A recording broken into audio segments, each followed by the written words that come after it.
countdown আৰম্ভ শীঘ্ৰে ঘোষণা হ'ব লোকসভা নিৰ্বাচনৰ দিন তাৰিখ কাইলৈৰ ভিতৰতে নিৰ্বাচন দিন ঘোষণা কৰাৰ পূৰ্ণ সম্ভাৱনা আজি নিযুক্তি দিয়া হৈছে দুজন নতুন নিৰ্বাচনী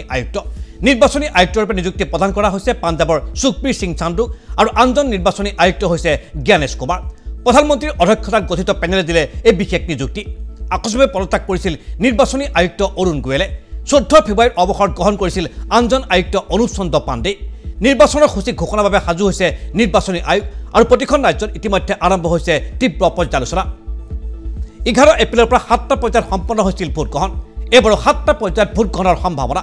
যিকোনো মুহূৰ্ততে নিৰ্বাচনী আয়োগে সম্বোধন কৰিব সংবাদমেল নিৰ্বাচন ঘোষণাৰ লগে লগে বলবৎ হ'ব সমগ্ৰ দেশজুৰি নিৰ্বাচনী আচৰণ বিধি আৰু সকলো ঠিকে থাকে চলিলে আগন্তুক 48 ঘণ্টাৰ ভিতৰতে দেশত বলবৎ হ'ব নিৰ্বাচনী আচৰণ বিধি অৰ্থাৎ ঘোষণা হ'ব লোকসভা নিৰ্বাচনৰ দিন বাৰ তাৰিখ